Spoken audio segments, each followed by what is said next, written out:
Në kuadër të aktiviteteve për shënimin e 106 vjetorit të Kongresit Kombëtar të Lushnjës, u çel ekspozita e piktorit lushnjar Miço Kote në sallën e Muzeut Historik të qytetit.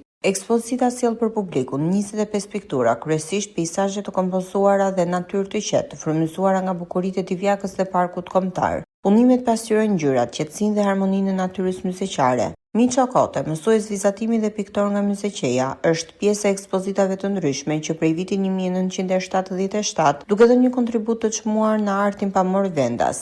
Ekspozita u vizitua nga nënkryetaria e Bashkisë Lushnje, Maltrita Bardho, e shoqëruar nga drejtoresha e Qendrës së Artit Vaçezela, Brisilda Dervishi, si dhe nga qytetarë dhe dashamirës të artit pamor. Vetë piktori u shpreh për këtë ekspozitë në mikrofonin e televizionit Apollon, duke theksuar se përmes ngjyrave dhe punës shumë vjeçare ka synuar të sjellë bukurinë e natyrës dhe përjetimet e tij artistike ndër vite.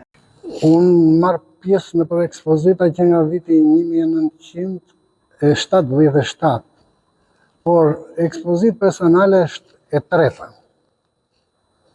Me një tematik peizazh, natyrë e qetë dhe peizazhet kompozuara. Unë gjithë jetën jam marrë me vizatimin, me pikturën, sepse kam mbaruar edhe profesionin e kam mësues vizatimi. Dhe gjithë jetën kam punuar në këtë profesion.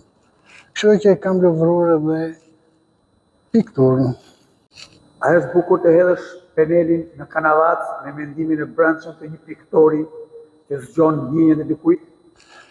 Për një piktor më bukur nuk ka, sepse aty hedh ndjenjat, dëshirat dhe mendimet që unë kam, duke punuar peizazhin, atë që kam jetuar, që e kam parë, që e kam shkelur, e kam prekur, të gjitha ngjyrat janë në nën time, edhe këto unë i hedh.